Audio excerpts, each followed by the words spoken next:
reconocimientos y premios, se ha dado tiempo para dialogar socialmente con grupos de homosexuales, feministas, servidoras sexuales, activistas contra el VIH-Sida, defensores de los animales y ecologistas, convirtiéndose en un ícono de las minorías.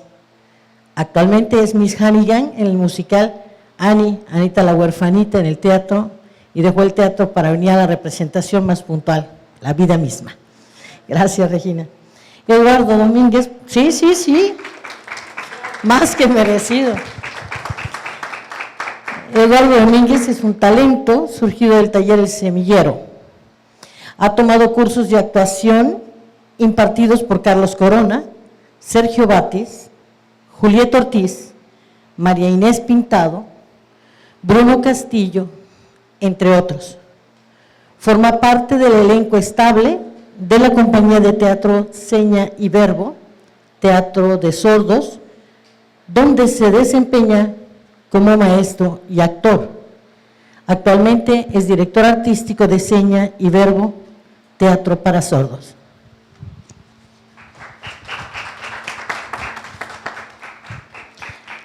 La idea, y la comparto con ustedes, es que empiece yo con la presentación. Yo traigo unas reflexiones sobre por la ciudad, y a estas alturas de mi vida se me antojan más preguntas que respuestas de entrada. En segundo lugar, esto nos tomaría aproximadamente 7 minutos. Después presentaría a Regina su trabajo, haríamos 10 minutos más o menos.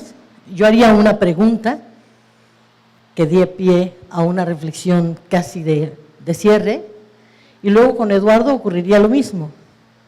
10 minutos, una pregunta de mi parte que espero esté a la altura de ellos, y a manera de cierre. Después, si llega nuestro otro ponente, ocurriría lo mismo, y al final tendremos, para convivir desde la reflexión, 20 minutos con preguntas de ustedes escritas, que yo me voy a permitir leer e ir cediendo. Si alguien me ayuda con la tecnología del hombre blanco, me van a hacer muy feliz. Sí, sería bueno, ¿verdad?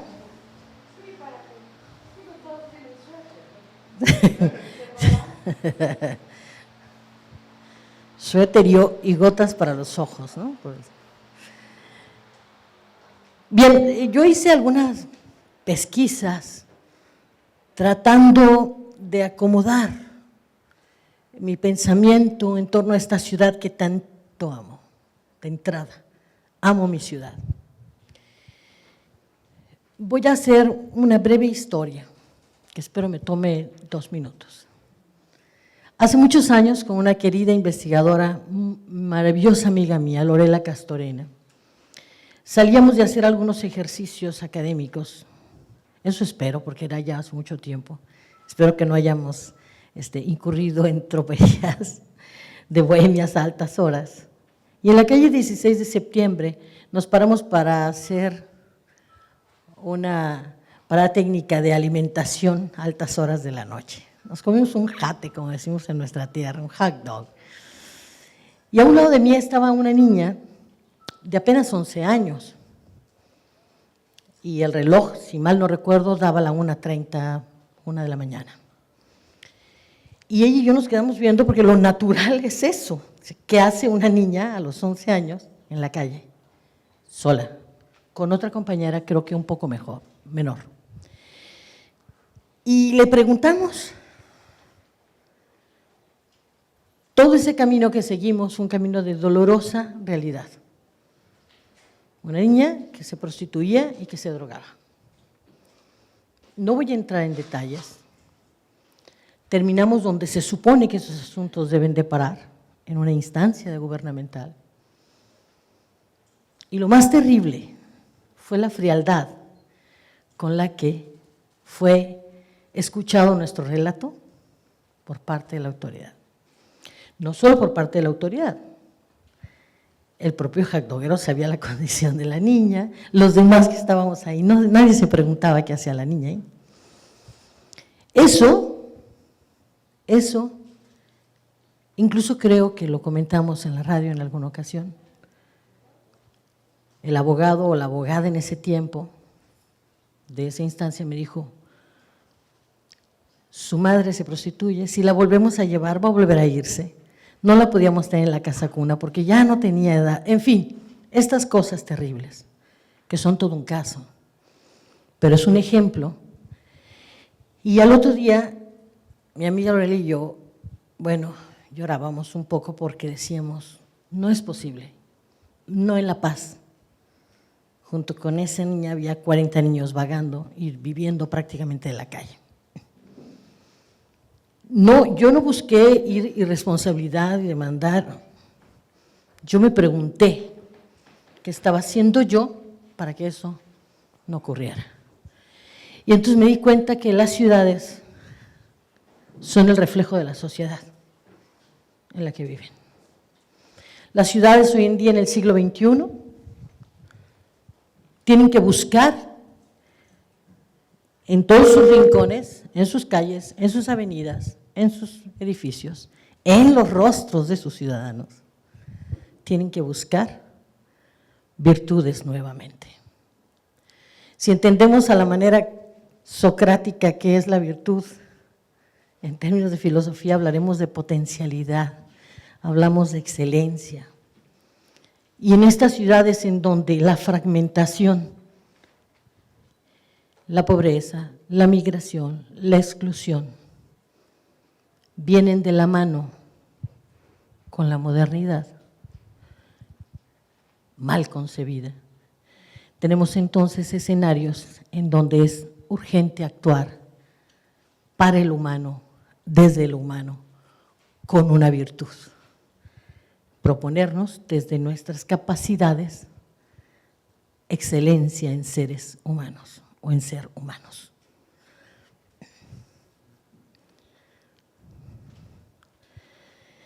Seguimos. Quiero pensar nada más un momento en lo que define la virtud del individuo humano. Es su potencia, su poder, la capacidad que tiene de autoconservarse y afirmarse. Spinoza, el gran filósofo, dice que es eso, lo que él llama deseo o conato. El deseo es el esfuerzo consciente del hombre por perseverar en su ser y es su esencia, al igual que su virtud.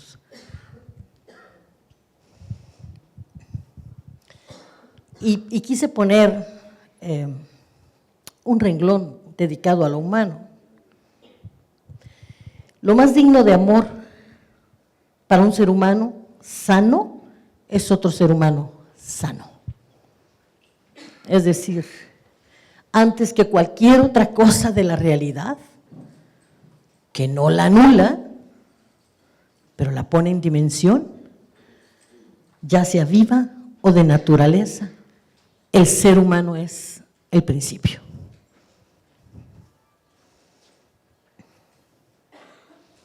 Las ciudades no son simples territorios donde se producen transformaciones sociales, las ciudades son actores de ese proceso.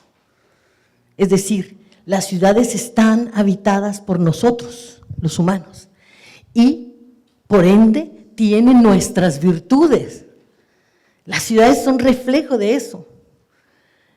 Siempre me he jactado que La Paz tiene el mejor de los adjetivos para nuestra sociedad.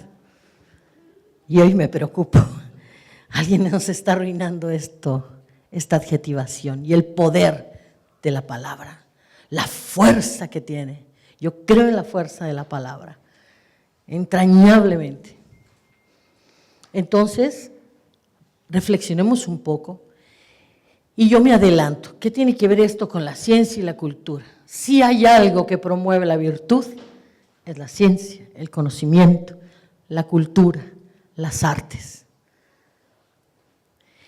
Y para hacer una reflexión aún más eslabonada con este sentido de virtud, de ciudad virtuosa, yo quiero comentarles, aunque no he podido conseguir el dato duro, como dicen los científicos, que esta ciudad está en los 3 primeros lugares de ciudad con mayor número de científicos y académicos del país.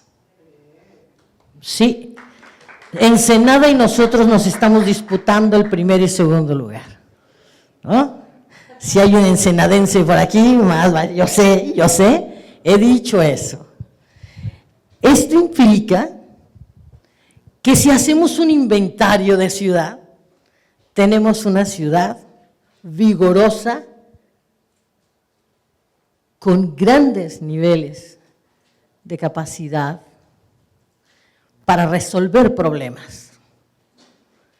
Es decir, podemos transformarla, en primer lugar, haciendo de ese conocimiento y del saber, del conocimiento científico y del saber, las herramientas para la primera transformación, que es nuestra casa, nuestro patio grande, nuestra ciudad.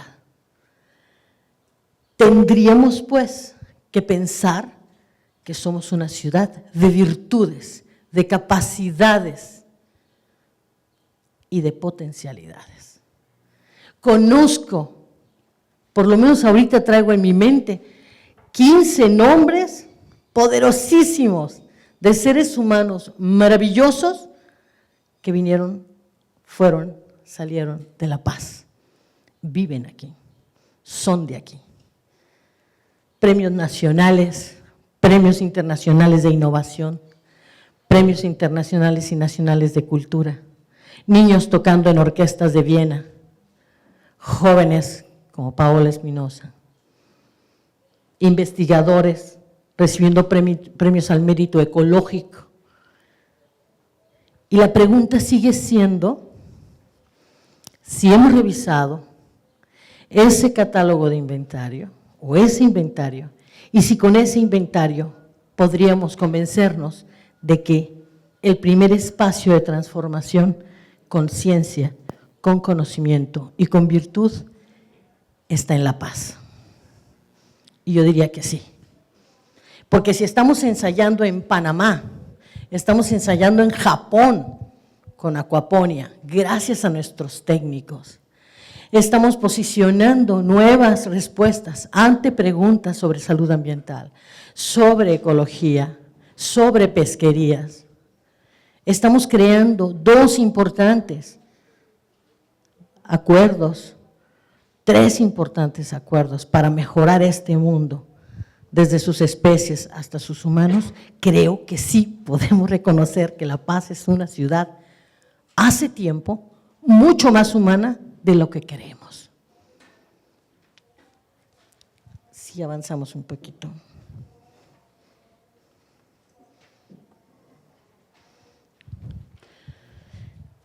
Las ciudades realzan las capacidades humanas, respaldan una posición ética, el derecho de la ciudad como integrador de lo social, como eje del humanismo, y eso facilita el ejercicio de la ciudadanía.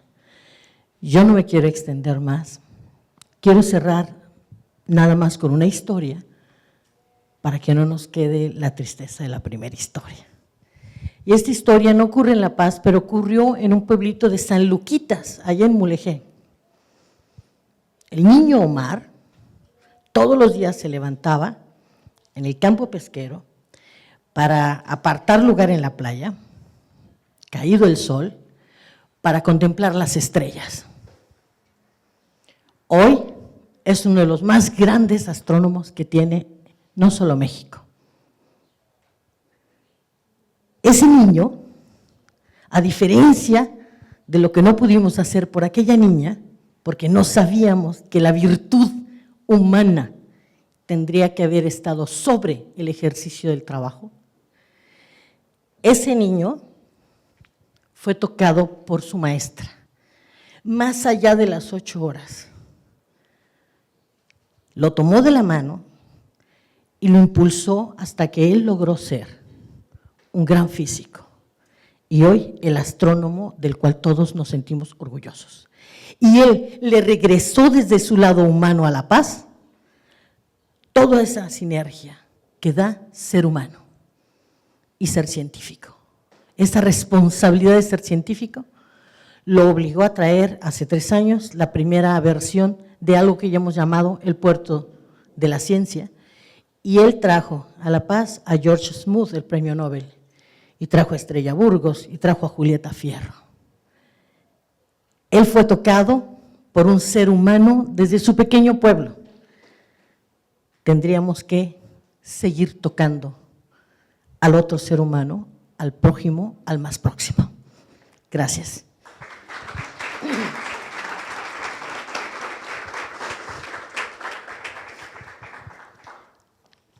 Me permito entonces hacer nada más una parada antes de presentar a Regina. Quiero presentar a Alejandro da Costa, creador de diversos proyectos y obras de jardines, restauración, arquitectura, diseño gráfico e industrial, rescate ecológico, fraccionamientos autosustentables y vinícolas.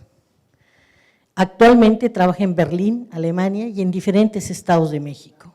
Es miembro y fundador del despacho de diseño Taller de Arquitectura TAC.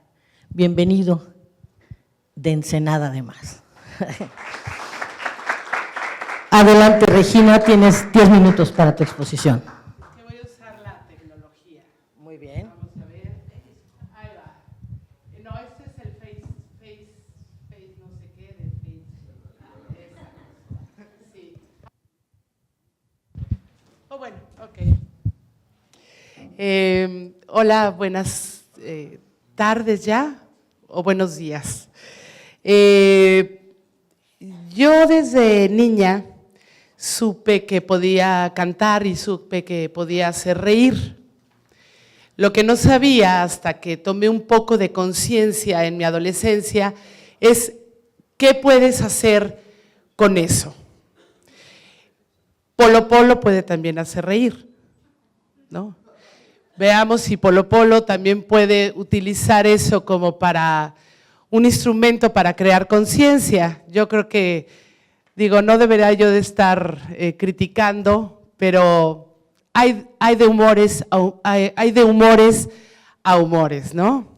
Hay veces que el humor puede ayudar a que los hombres se vuelvan más machistas, más discriminadores con los gays, con los alcohólicos, con las mujeres sobre todo, ¿no? Bueno, todos, a veces el humor nos puede afectar a ser más discriminadores. Igual la música también, ¿no? El caso de Julián Álvarez, muy amable. Gracias, compañero, por ayudar a la marcha que vivimos ayer en la ciudad, a la marcha contra la violencia a las mujeres. Entonces yo me volví muy rebelde, encontré lo que es el cabaret y en el cabaret te das cuenta que hay mucho dolor en la sociedad, mucha injusticia y no nada más en esta sociedad, ya es parte de la historia, es parte de este mundo de la historia, siempre ha habido injusticia, pero pues dentro de mi destino, dentro de lo que tengo que hacer yo en esta vida, si es que existen otras, es pues si tengo la capacidad de cantar y tengo la capacidad de hacer reír, pues puedo con eso poner un poco de mensaje, es que mensaje se oye como de cuentos para niños, ¿no? Del canal 11, pero bueno. No es cierto, el canal 11 me gusta. Pero bueno, entonces yo conocí lo que es el cabaret, conocí a Jesús, a Rodríguez, a Liliana Felipe, y un día nos invitaron a unos talleres que se llamaba Empoderamiento de la Mujer Indígena y Campesina. Eso fue alrededor hace como 15 años, 18 años. Ahí el IMSS juntaba 100 mujeres campesinas indígenas por todo el país. Estuvimos viajando, en las mañanas había psicólogas donde les decían, bueno, ¿cómo es tu vida? ¿Cómo es tu familia? ¿Cuánto te quieres? Pues clases de autoconocimiento. Y en la tarde le dejaron a Jesús a Rodríguez, pues, que les diéramos talleres de cabaret. Es muy triste escuchar historias de que muchas mujeres fueron vendidas, fueron prostituidas, fueron vejadas, golpeadas, mucho problema de alcoholismo, y te das cuenta que pues uno también está a la par, ¿no?, con ellas. Y bueno, les enseñábamos que a través de la risa uno puede transformar ese dolor y mostrarlo, ¿no? Lo que llegaron a hacer durante 4 años que estuvimos en este trabajo fue impresionante. Yo hacía el personaje en las noches, les presentábamos también sketches de cabaret. Yo hacía un machín que se llamaba El Putrillo, ¿no? Entonces, era un cabrón y era así, ¿qué pasó, chiquita? Ven acá, ¿no? entonces era un alcohólico, golpeador, y de todas maneras ellas decían, ¿quién es? ¿Quién es? Queremos, está bien guapo. Y pues no se habían fijado que sí tenía nalga, ¿no? De mujer. Pero y bueno, fue un trabajo muy fuerte por conocer las historias y por reconocerte también en esas historias, ¿no? De que sabes que, bueno, como mujer también tienes muchas limitantes dentro de nuestra educación, pero fue muy liberador para todas estas mujeres y tanto para nosotras también. También trabajamos en estos talleres de cabaret con prostitutas. Son historias un poco más fuertes, pero bueno, cuando nos dimos cuenta que al paso de los años muchas mujeres rehicieron sus familias, tuvieron microempresas, empezaron a tener como más amor a ellas mismas, pues dijimos, bueno, la risa y la música pues ayudó de cierta manera también con la ayuda de las psicólogas y como esta unión, ¿no? Después Alejandra Frausto me ha invitado a dar, desde hace 2, 3 años, a dar cursos de coro para niños con más riesgo en colonias por todo el país, con más riesgo a que sean atrapados por el narco, ¿no?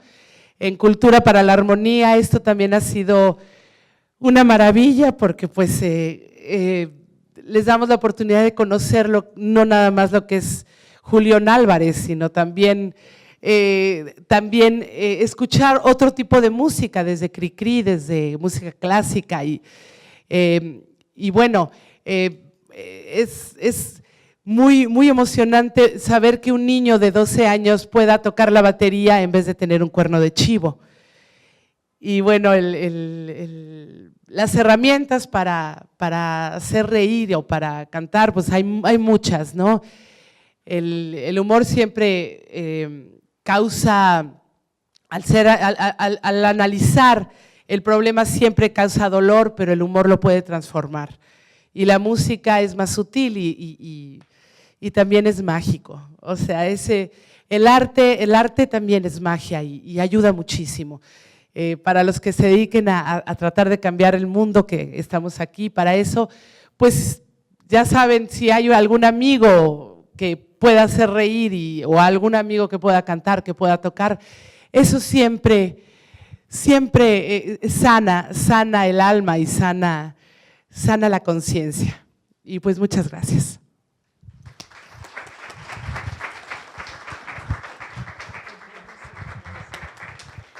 Gracias, Regina. Bueno, pues reír y cantar definitivamente tendría que ser una de las tablas de salvación más apremiantes en esta ciudad que empieza a tener miedo.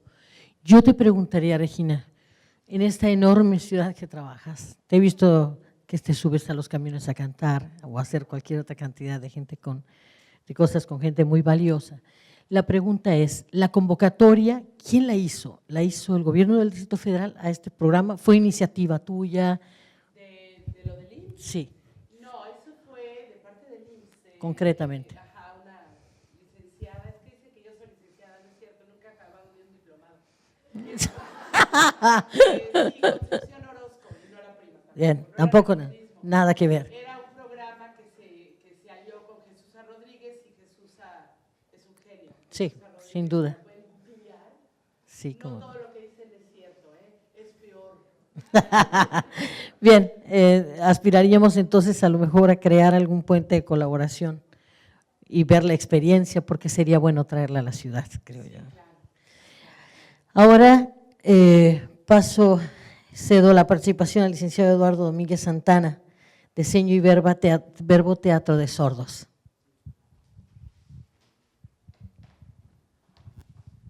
Muchas gracias. Buenas tardes a todos. Mi nombre es Eduardo y pues yo trabajo en teatro siendo actor y ahora también soy director artístico. Acabo de empezar en enero como director artístico. Les voy a explicar por qué soy nuevo director artístico en enero.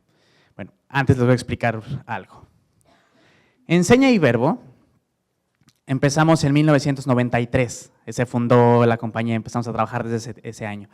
Y Seña y Verbo empezó como teatro para sordos. No, los actores eran un grupo de sordos y el director se llama Alberto Lobnitz. Él era el director y él sigue siendo Alberto. Y antes trabajaba en Estados Unidos, en Nueva York, con un grupo que se llama el National Theatre Deaf. Y igual todos eran sordos y el director era sordo, entonces estuvieron trabajando para mostrar diferentes obras allá en Estados Unidos, y con diferentes giras en Estados Unidos, y después vinieron aquí a México, en el 93, antes del 93 creo, en el 80 más o menos, llegaron aquí a México, al DF, a la Ciudad de México, perdón, a la CDMX, y dieron funciones y el público era sordo y vio las funciones. Después, entonces estuvieron platicando, preguntaron a las personas, y los sordos de México, ¿y de verdad hay teatro profesional? Y pues no había en ese momento. Ok, pues muchas gracias. Y Alberto estuvo pensando, él vive en Estados Unidos y se vino aquí a México, y primero estuvo trabajando en teatro, y ya después estuvo pensando, bueno, pues ¿qué vamos a hacer? Y decidió pues ya empezar la nueva compañía Seña y Verbo. Y la fundó en 1993. Entonces hizo la convocatoria, invitó a todos los sordos para pues que trabajaran en Seña y Verbo como actores profesionales sordos. Entonces estuvieron trabajando poco a poco, eligieron a diferentes personas y después el grupo se fue reduciendo y siguieron 4 personas sordas. Entre el 93 hasta el 2016, fue en ese lapso. Entonces fueron cambiando las personas, diferentes actores, hubo cambios dentro de la compañía. Y Seña y Verbo, el objetivo más importante es que el teatro, para que el público, no es únicamente para personas sordas, también es para personas oyentes, es decir, teatro inclusivo. Y las personas sordas y oyentes están sentadas, hay grupos de oyentes que están viendo la obra y es para que vean las funciones, es muy importante para que la mente se les abra, para que conozcan la cultura de los sordos, respeten la lengua de señas mexicana, la LSM. ¿La lengua de señas mexicana qué es? Bueno, pues es como nos comunicamos las personas sordas cuando nos encontramos en todo México. Es así nos podemos comunicar. Es como un idioma, como los idiomas indígenas, ¿no? El náhuatl, el maya, pues igual los sordos nos comunicamos con la lengua de señas mexicana. En toda la República, todos nos podemos comunicar con la LSM. Entonces, la cultura de los sordos y la LSM, para que el público oyente lo viera, y entonces las personas que estuvieran dentro, por ejemplo, los doctores, personas del gobierno, diputados, que estuvieran viendo la función, necesitaban abrir su mente, que conocieran la cultura de los sordos. ¿Y por qué es importante abrir? Bueno, pues porque antes no había respeto por las personas. A veces se discriminaba a las personas sordas, ¿no? Estaban muy cerradas de mentes. Entonces, los doctores seguían con la idea de que teníamos que oralizar a los sordos. La LSM, los doctores decían, la LSM parece como si fueran simios, ¿no? No, de verdad, la LSM, pues con eso nos podemos comunicar, es un idioma. Y pues con el teatro lo hemos mostrado muchas veces. Y hemos seguido trabajando en diferentes obras, muchas obras. Y en el 2016 pues ya es reconocido para que nos voltearan a ver en todo México. Entonces ya nos voltearon a ver y Seña y Verbo dijo, pues muchas gracias, ahora que ya vamos a abrir más la mente de los oyentes. Muchas gracias. Y entonces hemos tenido diferentes actividades para promover, para dar información acerca de los sordos, porque hay actores profesionales, actores sordos profesionales. Y de verdad podemos trabajar como actores profesionales, ¿eh? Estamos al mismo nivel que los oyentes, ¿no? Oyentes profesionales, no están arriba, nosotros estamos igual, ¿no? Oyentes, sordos, los dos somos profesionales en México, ¿no? Al mismo nivel. El trabajo como actores en poesía, para generar emociones, ¿no? No estamos abajo, estamos al mismo nivel. Igual los oyentes y los sordos están igual. Y de verdad, aquí en México no hay una escuela de actuación para personas sordas. No hay. Y pues gracias a Seña y Verbo, pues que hemos estado trabajando, y ahí hay cursos dentro de la compañía, diferentes actividades, teatro, dramaturgia, y diferentes clases que nosotros hemos ido aprendiendo con el paso del tiempo, pues diferentes cosas para profundizar. Y nosotros los actores sordos, el público oyente nos ve y piensa, que los sordos no pueden hacer nada, ¿no? Solo pueden estar sentados. No, de verdad podemos trabajar, tenemos expresión corporal, facial, otras personas afuera trabajan, carpinteros, en la computación, estudiantes, pueden hacerlo. Los sordos, claro que pueden hacer cosas. Igual los actores sordos podemos tener funciones. Y pues hay diferentes obras en las que hemos mostrado y el público dice, ok, ya entendí, ya se me abrió la mente. Ahora, aparte, las personas sordas, de verdad hay un problema. ¿Cuál? Es un gran problema la educación y el arte, ¿no? Porque están cerrados los sordos, ¿no? ¿Por qué? Pues porque acaba la escuela, la primaria y ya. Y falta la secundaria, la prepa, la universidad, que pues necesitan abrir su mente. Porque por eso los invitamos a los sordos a que vayan al teatro, también necesitan abrir su mente, ¿no? Les damos como información, que conozcan historias, que conozcan la historia en las obras, que se diviertan. Entonces el público sordo que está sentado lo ve y entonces ya entiende y le gusta mucho. Por eso necesitamos promover que los sordos vayan y los oyentes también, para que ustedes entiendan la cultura de los sordos y la lengua de señas la respeten también. En el 93, un poquito antes, no había ley que aceptara y respetara la lengua de señas mexicana. Entonces, al pasar de los años, en el 2005, ya empieza la ley, ¿no? En la Cámara de Diputados, gracias a Boris Friedman, gracias a él que se hace la ley. Él estudia lingüística, entonces estuvo investigando la LSM. Y ya después se pone la ley en el 2005, en la Cámara de Diputados, y ya se acepta y se difunde. Y entonces ya la LSM, la lengua de señas mexicana, es respetada. Y pues debemos difundirlo, todo México y también en cuestión de educación. Pero algunos que estudian, por ejemplo, educación en la SEP, pues no aceptan y no lo reconocen. Y siguen igual.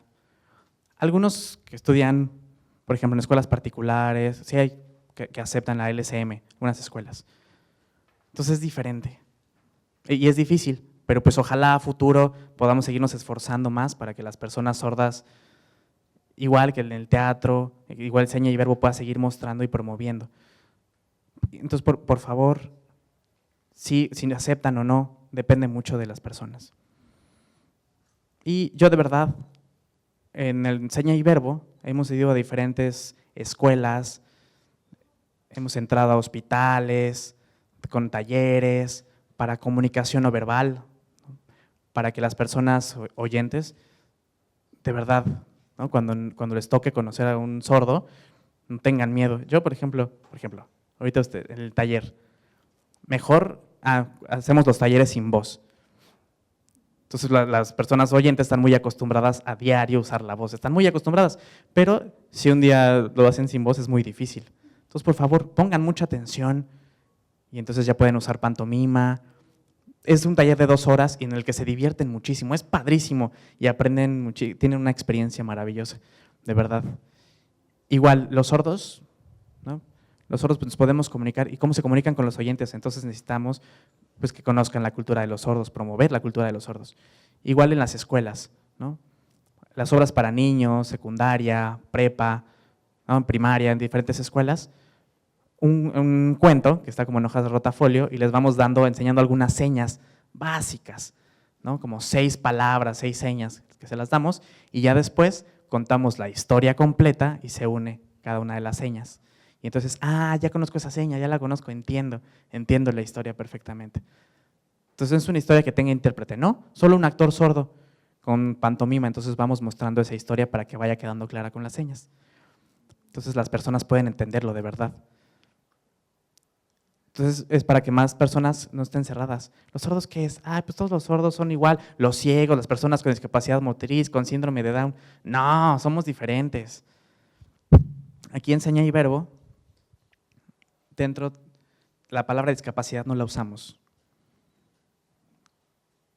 Nosotros somos sordos, esa es la palabra, ¿no? Y el título es importante porque somos sordos, y así lo mostramos, por la cultura de los sordos y la LSM, por eso es importante. No estamos junto con otras discapacidades, eso es aparte. Y por eso Seña y Verbo pues, es profesional. Ya llevamos 24 años de trayectoria, y por eso nosotros hemos trabajado, yo llevo 16 años trabajando, y junto con Alberto, y Alberto estuvo pensando ya desde antes, quizá como 10 años, Alberto pensaba, quiero ya cederle la dirección a un sordo, pues porque es teatro de sordos, ¿no? Entonces mejor un director sordo. Entonces ya con el paso del tiempo, ya tomó la decisión y aprovechó y me eligió a mí. Y por mi experiencia, por diferentes cosas, ¿no? Entonces en enero pues ya fui contratado como director artístico. Y pues ahorita estoy como asistente, todavía Alberto es el director general, pero pues ahorita yo soy el director artístico, pero pues sigo trabajando para pues volteen a ver a Seña y Verbo y reconozcan a los sordos y como yo como director y pues que acepten a Seña y Verbo.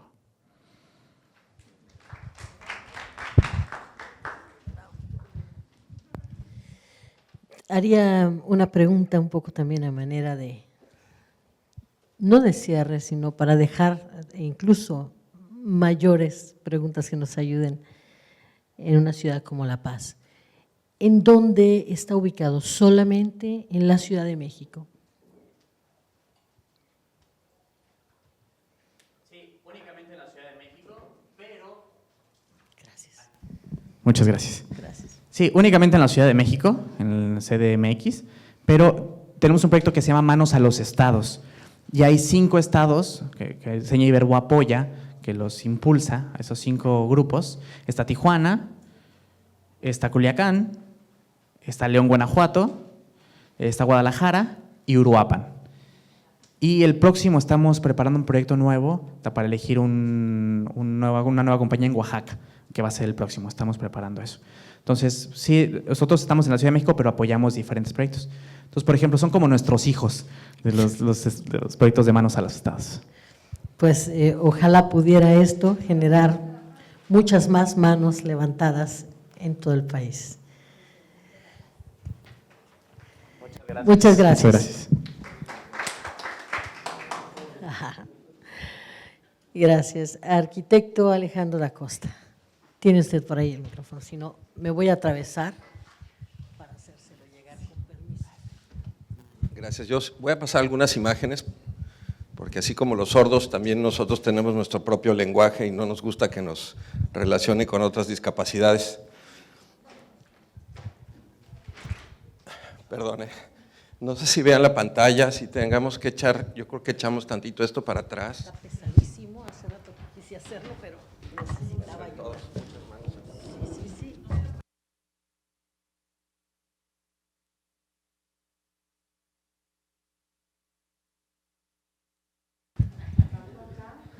Bueno, esta plática que les traigo hoy tiene que ver mucho más con mi trabajo de arquitectura como activismo. Creo que el lenguaje que nos ocupa ahorita, y yo agradezco muchísimo que me hayan puesto con los artistas, eso me parece todo un reto todavía mayor sobre lo que estamos tratando de decir y hacer. Si quieres pasar a la siguiente. La siguiente, por favor. Y bueno, pues nosotros siempre pedimos que el pago de venir, de estar aquí con ustedes, pues sea criticar la plática y retroalimentarnos todos siempre a través de lo que está pasando. Ahí están las páginas para que se puedan conectar y puedan ver también, extender un poco más lo que estamos haciendo y difundiendo. La que sigue. Les traigo esta siguiente fórmula que se llama Sala Pública, que es un proyecto que estamos trabajando. Yo personalmente, perdón que llegué tarde, pero me perdí aquí en este universo que crearon y me acabé oyendo al presidente municipal, cosa que me complicó todavía más. Y justamente no estoy de acuerdo en lo que se dijo allá abajo, ¿no? Yo creo que estamos viviendo del mundo de la desconfianza. El 80% del quehacer de nuestro país está ligado en que yo desconfío del otro, tú te vas a robar esto, yo guardo mi bolsa, pongo mi reja, y creo que ese es un ejemplo muy claro. Necesitamos cambiar la célula, no necesitamos cambiar al gobierno, necesitamos generar un virus positivo, necesitamos volvernos a inseminar y recrear, necesitamos predominar muy claramente la ética de la lógica, y la ética tiene que estar en nuestro quehacer, en nuestro activismo, en cada lenguaje que cada nosotros estamos haciendo. Entonces, partiendo de esa misma definición, empezamos un proyecto muy simple. Vamos a tomar las calles, vamos a retomar nuestras calles y vamos a sacar el sillón roto, el que aventamos a la basura, el que ya no sirve. Y lo saco y lo pongo en la plaza más privada, en la plaza más oscura. Y pongo mi sillón y mi vecina pone el suyo y mi amigo pone el otro, y ese sillón le pongo cemento y lo cubro y lo transformo, y de ser un sillón jodido y triste, le doy la alegría de estar afuera y de poderse mojar y que mucha gente se vaya sentando. Esta sala pública está puesta por todo el país, ya está colocada en Barcelona, en Monterrey, en la Ciudad de México, en Ensenada, en donde cada quien quiera participar, y no me voy a ir de La Paz si no ponemos unos sillones afuera. Y esto es muy importante porque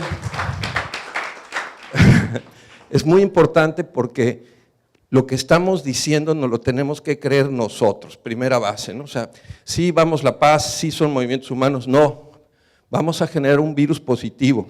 Y esto es muy importante. Si quieres pasar la que sigue. Aquí vemos los sillones que los hemos… El chiste es no comprar un sillón, hay como cierta dignidad también en el trabajo, ¿no? No vamos a pagar ningún sillón, vamos a buscar el sillón más jodido, ¿no? El más fregado, y lo vamos a sacar y lo vamos a ir convirtiendo.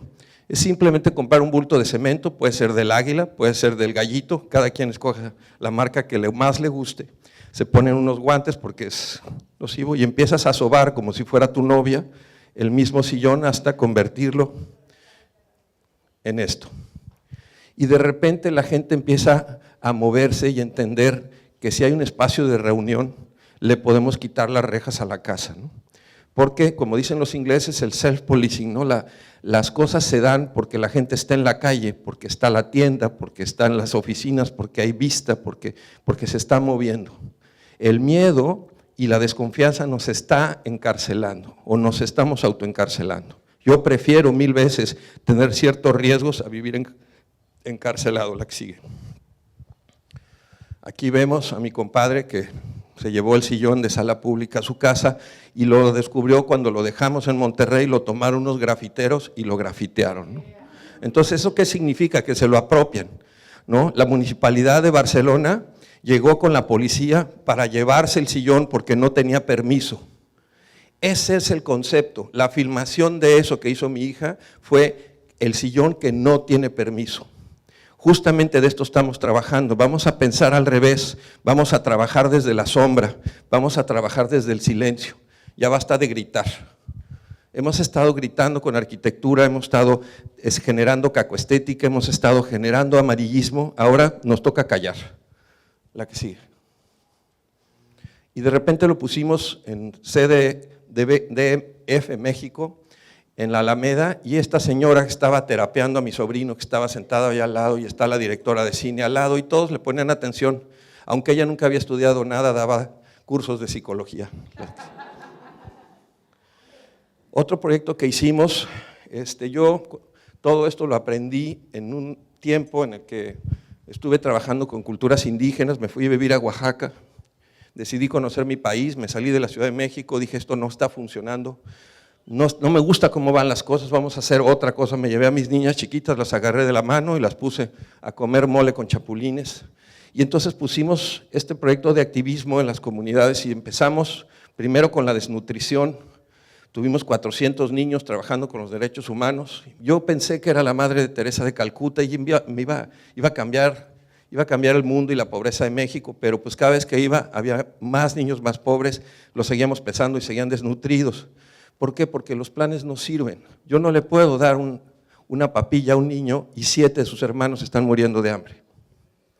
Y entonces te das cuenta que estamos utilizando las cosas mal, los recursos están… Yo llevaba la papilla 6 horas en doble tracción y 6 horas a pie, y lo entregaba personalmente, y pesaba a estos niños pipeados todos los días que íbamos. Era un trabajo de negros, pero al final no servía para nada. Y de repente descubrí que mi trabajo está en el activismo de mi conocimiento. Tengo maestría en restauración, sé paisaje, he estado por todo el mundo. Y ese es mi valor, y eso es lo que pensé devolver a las comunidades, y entonces empezamos a construir edificios y donarlos. La que sigue. Para esto se tiene que conocer el lugar, el contexto. Entonces negociamos, ¿no? Entonces negociar en zapoteco con estas culturas, pues es como reaprender a hablar, a reaprender a escuchar qué es lo que necesitan para que las necesidades vengan de ellos y no las estemos nosotros. Yo quiero que la paz viva así, porque vengo de Colombia o porque no.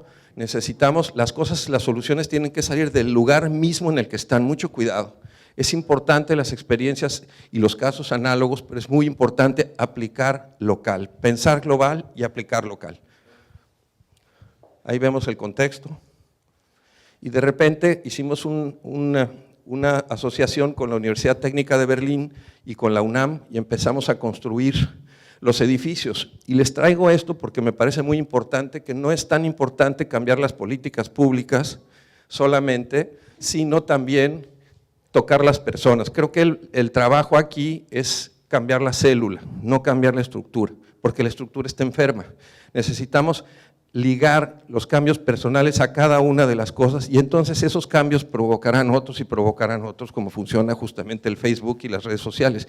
No son otra cosa más que un contacto personal multiplicado a través de un sentimiento. Aquí vemos a los estudiantes que vinieron a aprender, según los alemanes, venían después de estudiar varios años en la universidad técnica más importante del país del mundo, que es Alemania, donde hacen las cosas técnicamente mejor, vinieron a enseñar a los indígenas, según ellos, a construir con adobe, ¿no? Entonces, yo dije, bueno, pues está muy bien, ¿y tú cuántas cosas de adobe has hecho? No, ninguna, pero ¿cómo? No, ya me lo explicó el profesor y tenemos una máquina que nos da todas las fórmulas. Le dije, pues está muy bien, te vas a encontrar con un indígena que no habla tu idioma y que tiene 2000 años haciendo el mismo elemento. Entonces, este choque cultural de lo académico con lo real, de la vida real con lo académico, es un impacto demoledor. Ninguno de estos estudiantes que pasaron por ahí se dedican ya a otra cosa que no sea el activismo. La que sigue. Y empezamos a construir y jugamos con lo del pueblo, armamos un edificio contemporáneo con materiales históricos. Fue un grupo de mujeres la que arreglaba la iglesia, la que ponía todas las fiestas, la que nos daba de comer a los estudiantes y fueron comiendo todos los días en cada casa. Y esto fue demoledor, porque cada una de las personas les daba de comer lo que no tenía. Y esto de sentarse todos a parar a ver al invitado para que él coma, es algo que es muy difícil de soportar cuando lo haces de casa en casa moviéndote en todo el pueblo. Entonces son momentos que invaden nuestra psique y que también nos invaden nuestra mexicanidad desde el México profundo. La que sigue.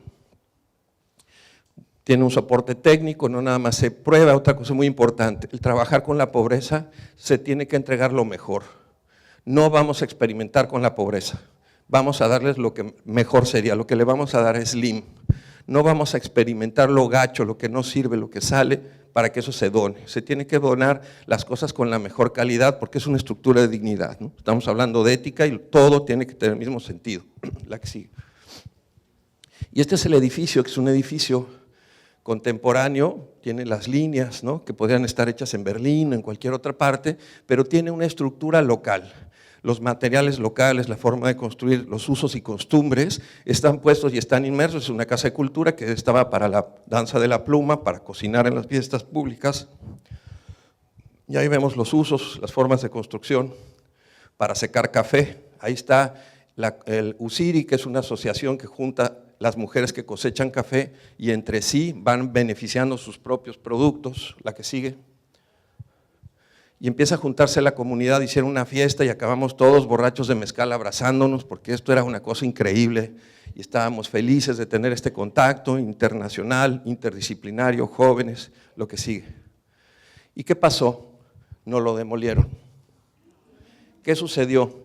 Nos hablaron, para poner un poco de drama a la plática, nos hablaron los estudiantes, dijeron, Alejandro, háblale al gobernador, todavía vivía yo en Oaxaca, porque están tirando el edificio. Entonces dije, chin, mano, ¿qué se hace en estos casos? Bueno, pues nosotros no podemos intervenir, tú cuando trabajas en las comunidades donas y te sales, porque lo que tú muevas va a cambiar la estructura social interna, ¿no? Entonces descubrimos, le pedí a los estudiantes que se fueran y documentaran, fotografiaran, como ellos habían comido en casa de todos y conocían a todos, se fueron a quedar una semana a ver cómo destruían su edificio y por qué. Y al final acabaron comiendo en la casa del presidente municipal, el cual estaba demoliendo el edificio, y entre mezcal y mezcal dijo que porque las mujeres se habían empoderado mucho y necesitaban darles una lección. Entonces esto a mí me dejó, pues igual que el edificio, en ruinas, pero también me empoderó muchísimo para pensar que necesitamos cambiar la célula. No puedo yo llegar con el gobierno y decirle, no, pues tú no hagas esto, tú aquello, yo gobernador porque tengo poder, ¿no? Y el gobernador va a cambiar. ¿Y qué pasa dentro del pueblo? Un pueblo que el 90% de los hombres no están porque están trabajando fuera, y el poco número de hombres tiene miedo de perder el poder adentro de su comunidad, aunque lo educaron las mujeres. Entonces estos temas que ya los conocemos, que no son muy dolorosos, yo creo que a mí me vale madre. ¿Por qué? Porque mi trabajo es un activismo, yo voy sobre lo que se va a hacer, yo voy a cambiar las cosas, no haciendo que estos cuates cambien por la reglamentación, vamos a generar, vamos a irnos proactivos, vamos a construir, vamos a demostrar que se pueden hacer las cosas en otra forma, porque si no lo hacemos así, vamos a acabar todos de policías unos con otros. Y esto es una forma como de entender que nosotros tenemos que crear. El creador, que ese es mi trabajo, yo no soy un artista como ellos, soy un creador, mi trabajo es crear desde un activismo que está puesto hacia adelante, para que yo pueda corregir, hacer y mostrar. Entonces la planeación tiene que venir desde esa trinchera, la que sigue. Este es un concepto que estamos trabajando, cómo aplicamos lo que aprendimos allá en un sentido laboral más amplio, a través de otras cosas. Bueno, pues trabajar en las comunidades es no tener tienda de materiales, no tener cosas más que las cosas que están a la mano. Sin embargo, nuestros pueblos son magníficos y tienen unas construcciones brillantes. El vernaculismo es una construcción ecológica, sostenible, bellísima, ¿no? De una calidad y de una estética impresionante, de un drama, y tienen esta forma de tener el fogón adentro de la casa para que con el humo se salgan los insectos, pero al mismo tiempo el generar que la casa sea oscura y tenga negro engalana la forma de cocinar y la comida. Entonces, pensándolo en un sentido más poético, esa no es la pobreza, ese es el activismo, ¿no? Entonces tenemos que reaprender, tenemos que regresar a comer ahí, tenemos que volver a no querer ser suizos, sino a reconstruir nuestro propio lugar y nuestro activismo local. Este es un capullo hecho de basura y empezamos a jugar con lo que tenemos a la distancia de la mano y nos dimos cuenta que el mundo está lleno de basura, que ya lo vimos en Baja California. De hecho, estamos junto al vecino más rico del mundo, que es California, donde el consumo no pasa del 40% de lo que consumen, no lo gastan, más del 40% y queda de vida 60%, o sea, no terminan de usar las cosas por el consumismo. Todos demuelen, tiran, caen y todo eso, yo sí sé que la tierra es redonda porque todo va a dar a Ensenada, ¿no? Va cayendo y se lo van llevando los cuates y entran camionetas y camionetas de basura, de ropa, de calzones, de todo lo que se imaginan. 5 minutos. De hecho voy a tiempo. Entonces, bueno, para terminar, les pongo…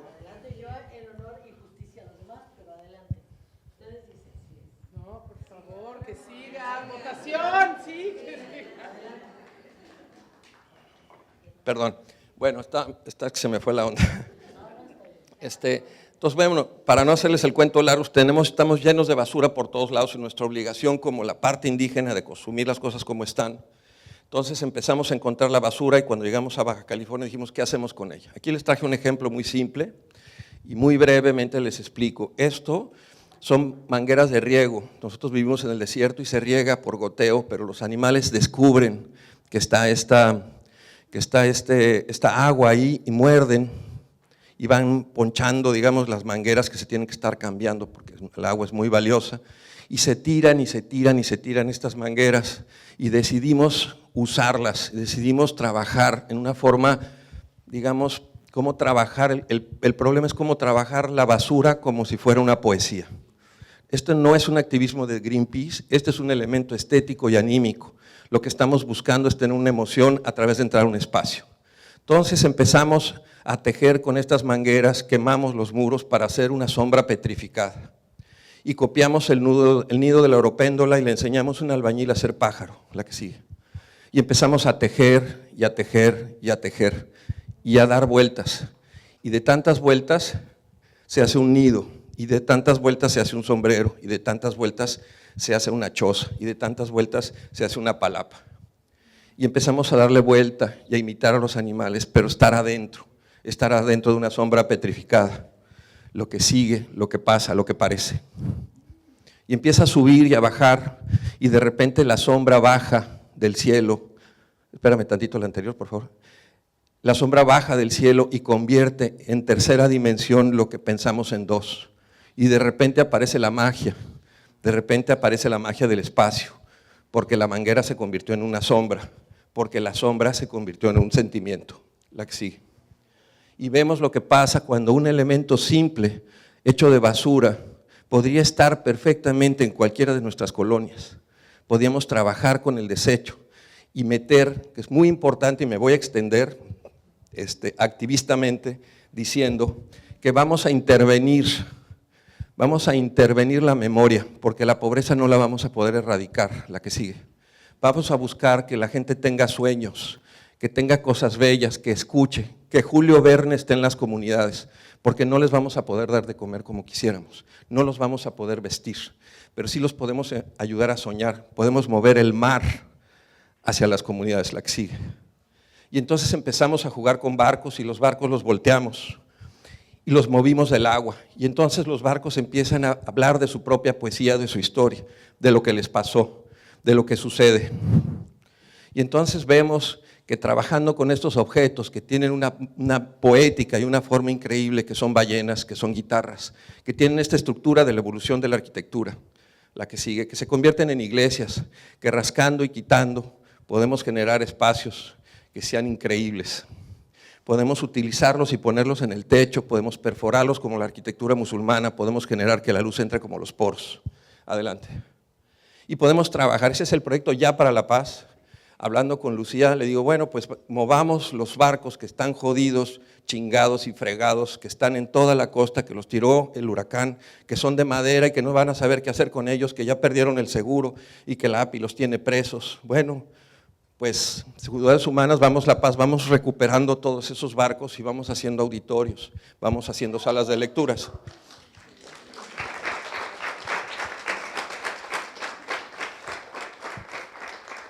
Y creo que esto es trabajar con la memoria.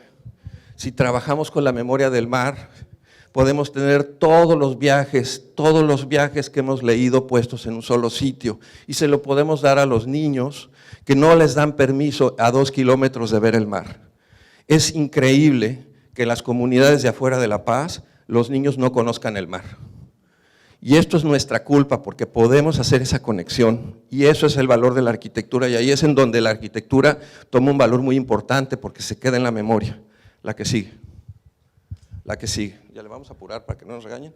La que sigue. Aquí vemos el espacio por dentro. Ahí está el espacio por dentro cuando está rascado y solamente es un barco volteado. No tiene ninguna ciencia, son espacios sustractivos, no pusimos ningún tabique, solo quitamos, como en algún momento dijo Miguel Ángel, lo que sobra. Y eso es lo que tenemos que pensar al revés, tenemos que generar sombra para poder diseñar y poder sentir la luz.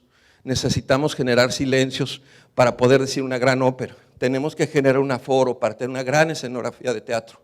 Tenemos que generar espacios, porque la arquitectura ya gritó mucho y La Paz apenas tiene unos pequeños sonidos. Yo tuve la gran fortuna de hacer el Coromuel, que está aquí al final del malecón, y el gobernador, que corría mucho y que llevaba corriendo a todas sus personas, siempre decía: arquitecto, pero no se ve nada. Vamos a cambiarlo, vamos a pintarlo de colores, y yo tratando de que no se viera nada.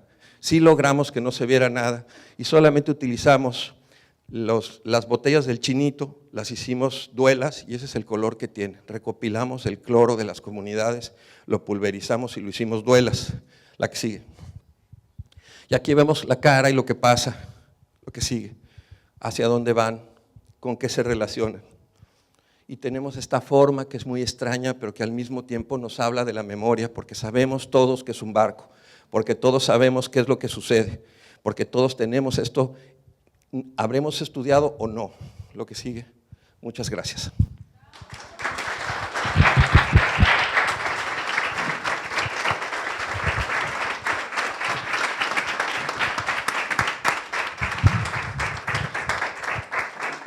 Gracias. Gracias, arquitecto. Le agradezco su tolerancia por la presión del tiempo, que además de la cual yo soy también esclava de otros. Se antoja, después de escucharlo, cederle la palabra a quien de veras diga: yo me apunto, ¿no?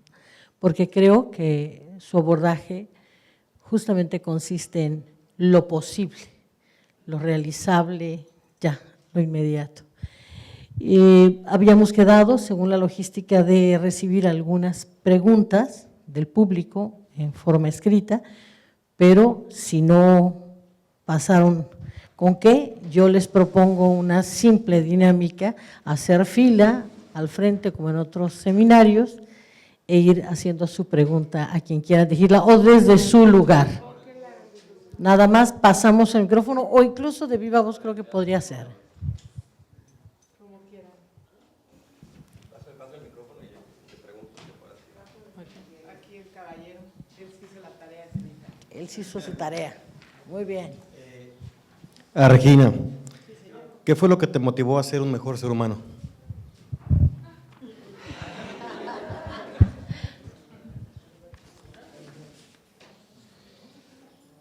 El dolor el dolor de abrir los ojos y ver la injusticia, tanto de fuera como por dentro, ¿no? Y también reconocer los monstruos internos también, darte cuenta que tú también, que yo también he sido parte de esa oscuridad. Entonces dije, chingada, no, pues ahora apoquínate, conócete y bueno, todavía tengo ahí monstruos, ¿no? Pero es parte de eso. De la gente que te rodea, ¿cómo has eliminado la apatía? No he eliminado la apatía, hay veces que sí me voy con todo, hay veces que sí me cacho, mentando madre y echándole la culpa a quien, sobre todo, ¡ay, pinches políticos! Espérate, ¿y yo qué, no? No, sí la he eliminado de cierta manera, porque pues ya tengo mi edad y tengo, y porque manejo el humor, ¿no? Y la espiritualidad sobre todo.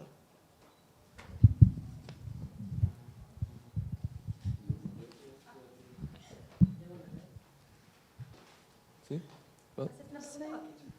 Más que una pregunta, es como un agradecimiento a los tres, porque a lo mejor uno sí se da cuenta de lo que está mal, de lo que quiere cambiar, de lo que no esté de acuerdo, pero ustedes hacen cosas para que eso no pase, pues, o sea, actúan de alguna manera, ¿no? Que esa a veces es lo que a uno le hace falta, ¿no? Entonces, yo sí les agradezco porque verlos ahí, escucharlos, da motivación extra de alguna manera para ponerme a trabajar, pues. O sea, para realmente que, ok, no me gusta esto, no me gusta esto, no me gusta, pero ¿qué voy a hacer para yo abonar un poquito a eso, no? O sea, para que eso no pase o para que eso cambie. Entonces, sí les agradezco muchísimo, la verdad, haber estado aquí conmigo, con todos, pues. Gracias, muchas gracias. Igual sí se oye. Mi pregunta es para Alejandro, que nos contó que trabaja con materiales reciclados. Yo trabajo en una organización que es de mujeres en la economía informal, globalizando y organizando, así se llama. Y uno de los grupos ocupacionales con los que trabajamos son los recicladores informales. Trabajamos con estos grupos porque son grupos altamente feminizados, aunque obviamente no necesariamente son todas mujeres las que trabajan ahí, hay mujeres y hombres y trabajamos con los dos. Si bien es cierto que sí, que no, uno solito no puede terminar con la pobreza, ¿no? La pobreza es más grande que todos. También es cierto que dentro de esta proactividad y dentro de este activismo se puede trabajar con los grupos que están en pobreza, con la base de la pirámide, y se pueden lograr hacer cosas para mejorar su condición. Dentro de estas cosas, pues tal vez el inicio es reconocer que existen y reconocer el valor de su trabajo.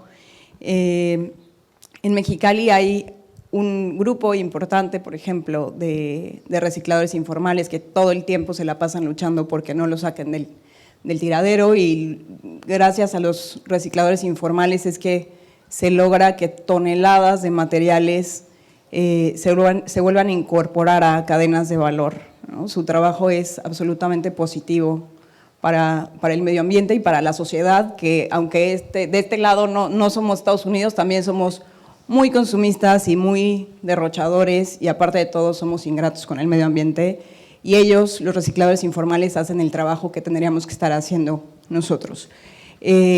Todo esto para preguntarte si tú has pensado de alguna manera involucrar en tu trabajo a este grupo, que es un grupo en situación de pobreza y que justamente se dedica de una manera distinta, porque es para subsistir, a algo que tú también haces, que es trabajar con los materiales reciclados. Bueno, no estoy de acuerdo en lo que estás diciendo. Te voy a decir por qué. Yo creo que la idea de que las cosas buenas se convierten en una beneficencia es un error. Yo creo que nosotros tenemos una obligación contemporánea en pensar las cosas de diferente forma. Y eso sí significa que ayudas o no, pero lo tenemos que hacer en un sentido, digamos, celular, ¿no? Está padre que la gente trabaje con las comunidades, ese es otro tema. Pero el tema, el que yo quiero decir aquí, es que nosotros somos los collectors. Nosotros somos los recicladores y todos podemos reciclar desde un matrimonio hasta lo que sea, ¿no? Y es importante decir esto porque para mí, que me dedico a recoger la basura la recojo yo. Y a mí nada me haría más feliz que hubiera grupos de mujeres en vulnerabilidad altísima que fueran mi Home Depot, ¿no? O sea, que fueran mi tienda de materiales, que pudiéramos guiar el crecimiento de la ciudad a través de las pequeñas manos de las grandes cosas que recogen con gran riesgo, ¿no? Ese tipo y esas ligas de conexión y esas cadenas de valor a las que tú te refieres y que están tan mentadas, me gustaría que fueran, y yo no tengo ningún problema en generar un compromiso industrial al respecto, pero me parece que el tema que nos ocupa es que la gente que está haciendo cosas o cualquier cosa que haga la gente está comprometida con cómo se hace, ¿no? En el cómo y en el qué, ¿no? Yo creo que la parte más lógica sería hacer talleres con la academia, con las universidades, para que entiendan los estudiantes que tienen una cadena de valor con la gente que recoge la basura, y te lo podría hacer al revés. Yo podría mandarles mi siguiente edificio y que me ayudaran a colectar lo que se da, ¿no? Porque para diseñar un edificio con basura primero tienes que tener la basura. No puedo yo decir, mira, mañana voy a hacer uno con unos lentes que hagan no sé qué porque no los voy a encontrar. Entonces, ese es el tema está así al revés y te felicito. Me sumo al agradecimiento de escuchar sus historias, la verdad sí son muy motivadoras. Y tengo una pregunta, Alejandro, tomando tu provocación de pensar las cosas diferentes. ¿Qué pasó con esas señoras en la historia que nos contaste en Oaxaca? ¿Qué pasó después de que tiraron su edificio? Porque así como nos incitas a pensar diferente, no estoy de acuerdo contigo. Creo que hay que regresar. Creo que si ya las empoderaste, si ya las diste esas armas, hay que regresar y fortalecerlas y apuntalarlas, ¿no? Yo tampoco estoy de acuerdo contigo, te voy a decir qué pasó. Por eso, esa es la pregunta que tengo, ¿no? Es exactamente la duda. Mira, es muy interesante. Ella simplemente le pasó lo que le tiene que pasar a cualquier mujer de este país, se empoderaron. Saben quiénes son, saben lo que pueden lograr y saben cómo pelear las cosas. No hay nada que enseñarles más.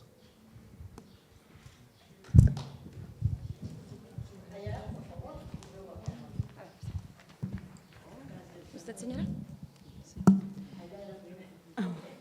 Bueno. Nada más una pregunta. Usted dice que necesita tener primero la basura para poder diseñar.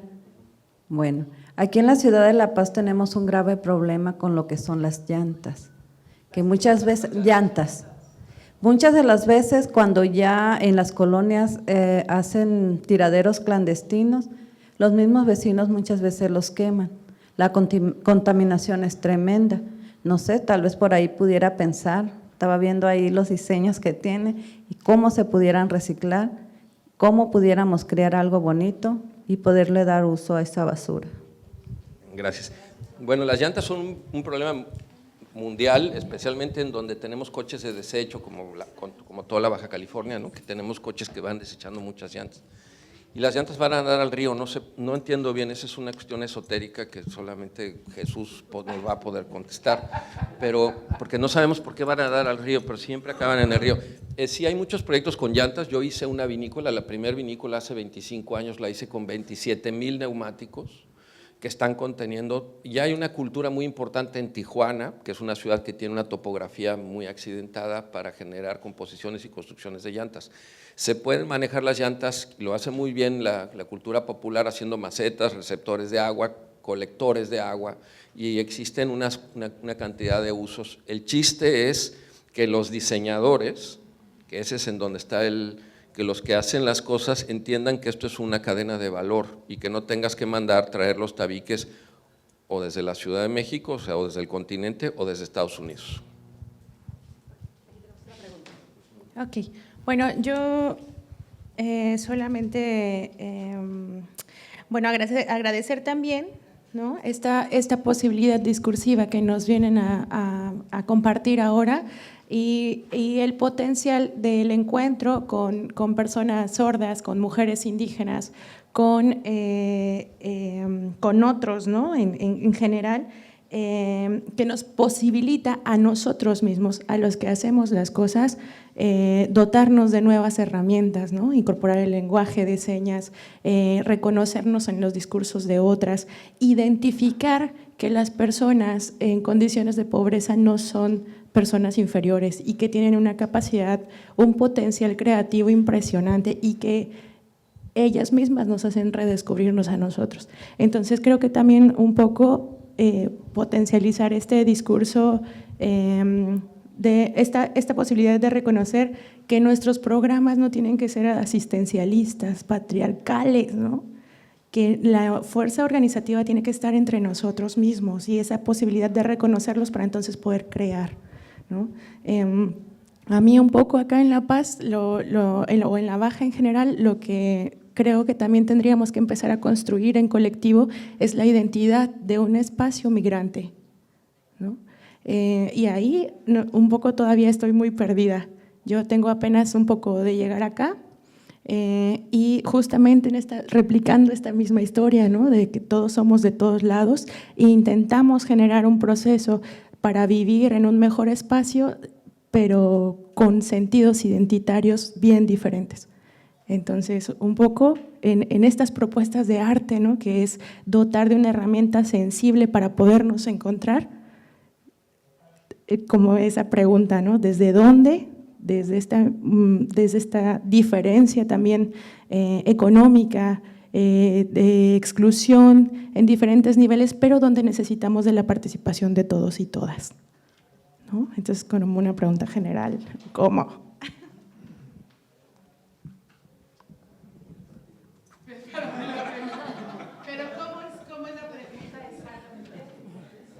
¿Cómo es la pregunta? O sea, es un poco como un reto, ¿no? También aquí, porque sé que me encuentro con todos. Hola, Adrián. O al foro, un poco, a lo mejor de manera de un poco cierre. ¿Cómo se le hace, cómo se trabaja en este sentido de aportar obras creativas, obras artísticas, o la incorporación de la ciencia, que no sea de esta forma extensionista, ¿no? Sino educativa, dialógica, en un contexto donde la historia, creo, identitaria de la Baja sigue siendo un tema de apenas construcción? ¿Cómo se construye? Yo creo que aquí el compañero que ha tenido como más supuestamente un límite, creo que nos puede, un límite como una creencia, porque pues no las pela, ¿no?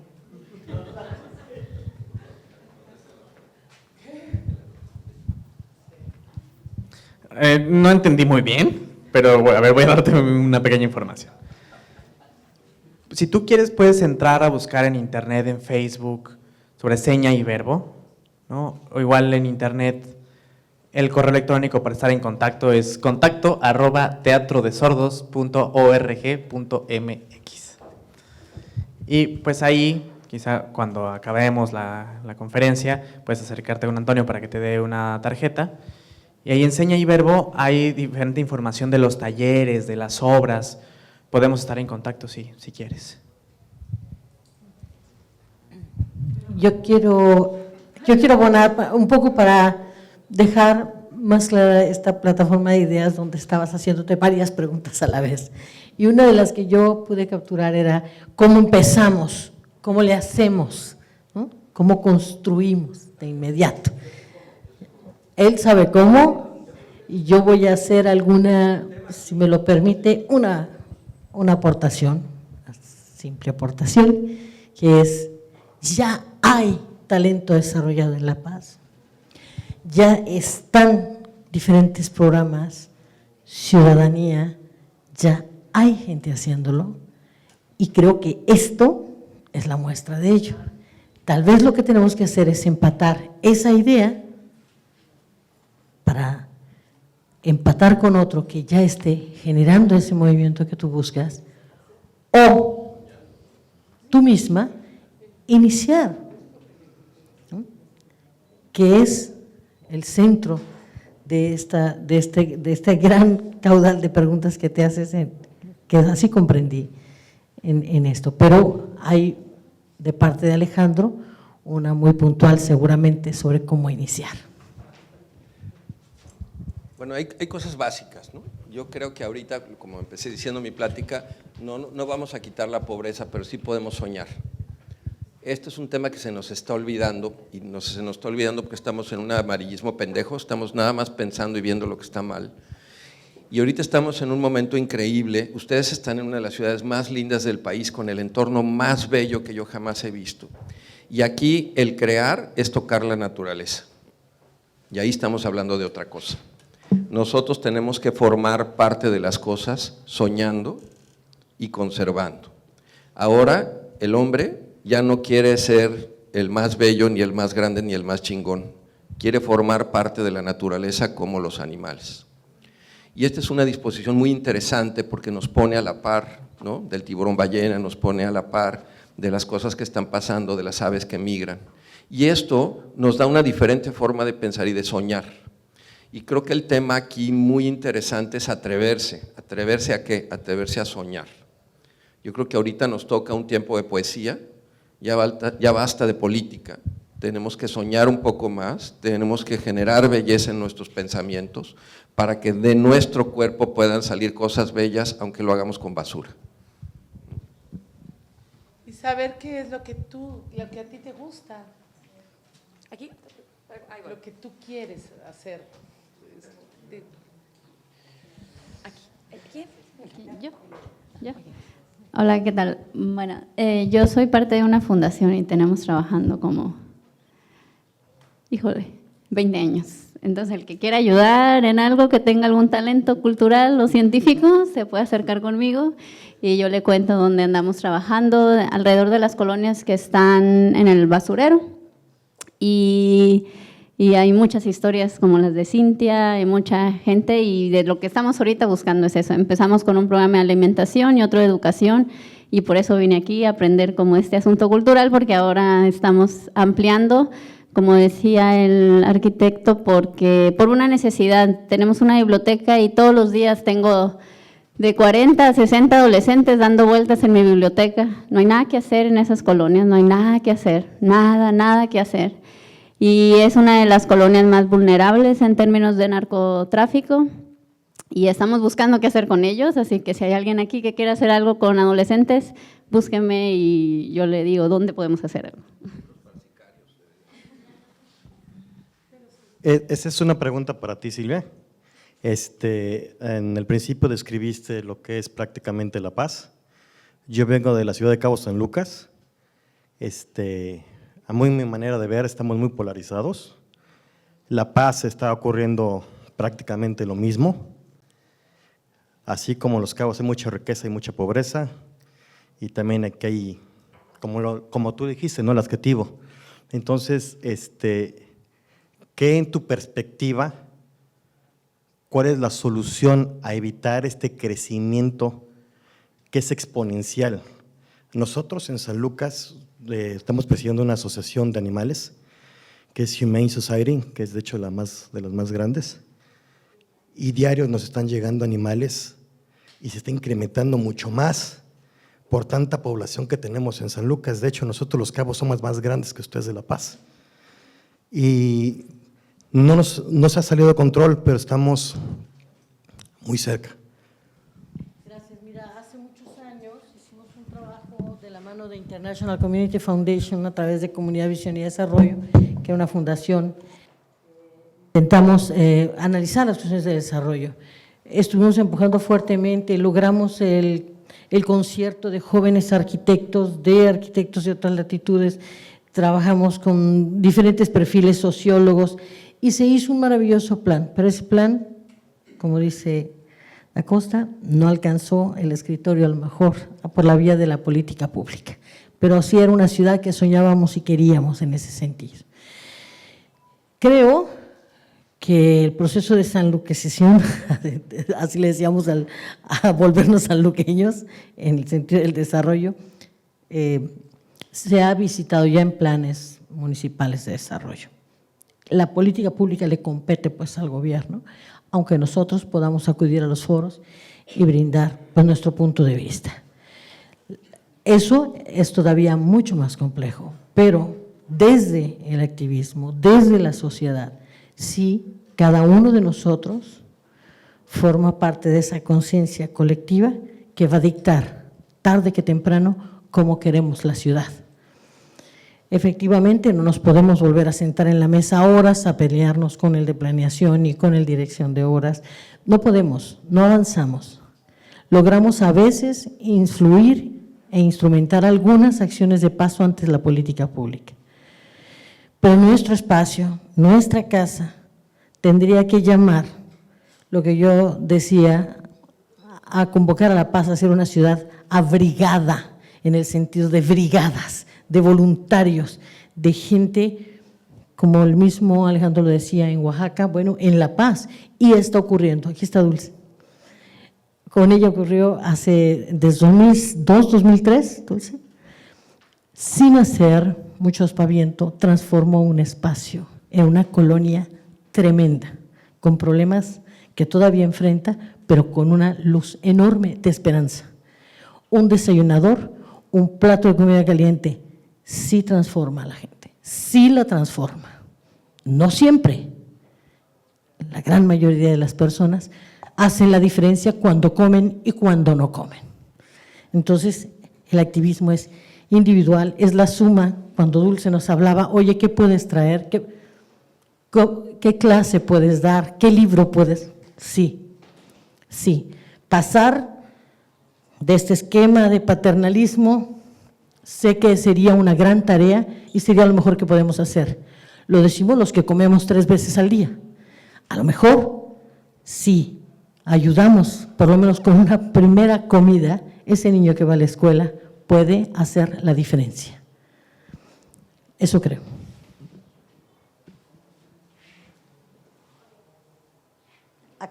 Rosy.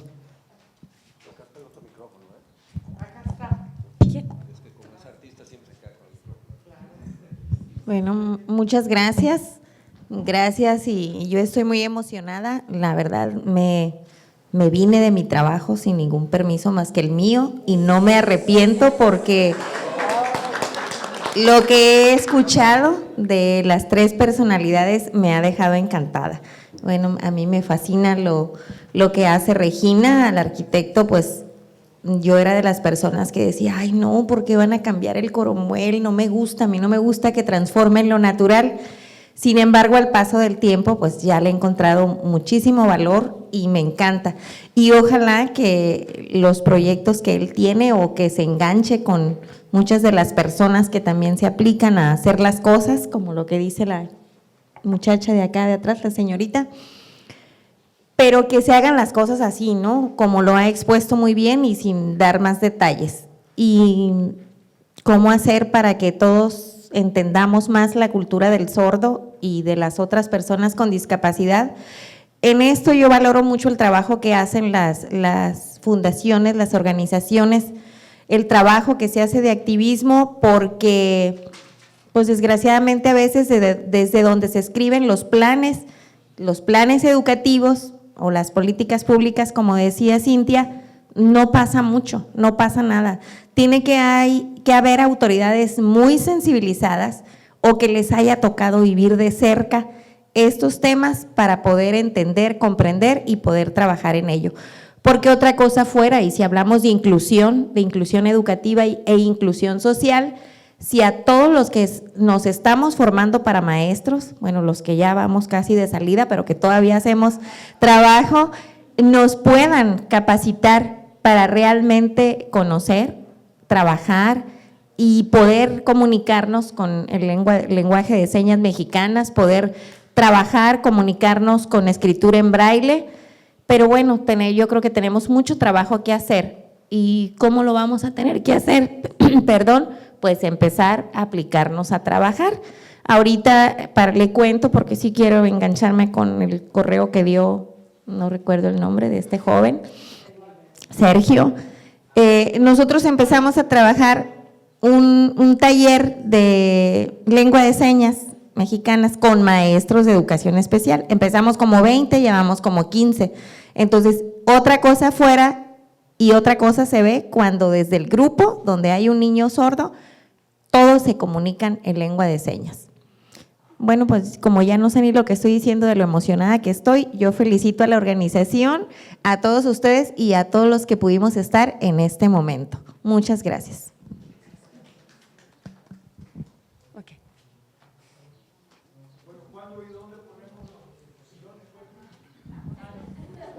Pasen un papelito y ahorita vamos viendo a ver qué pasa.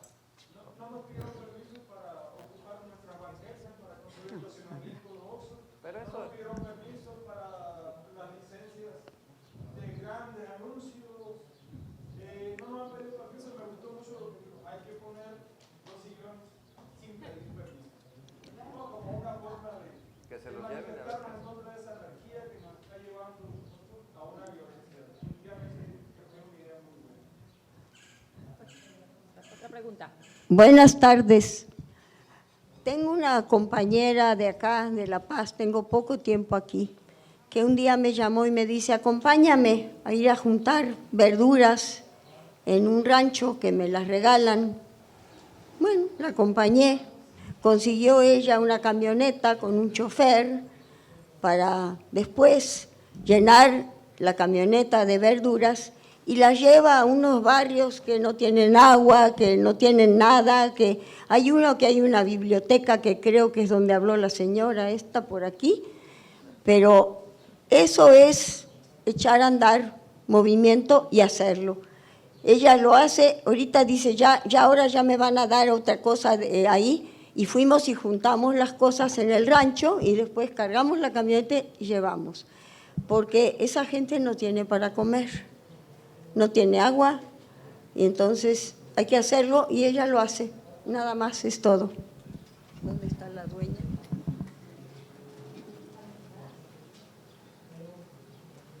¿Alguien más? No. Ya.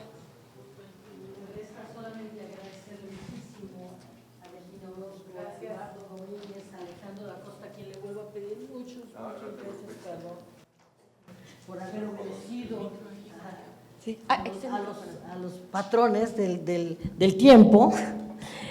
Y solo me resta agradecerles a ustedes, porque en un lunes a media mañana que se reúnan los paceños fuera y violando todas las reglas del trabajo. Rosy, no te preocupes, te vamos a cubrir. Esta sesión no tuvo lugar, tú no existes.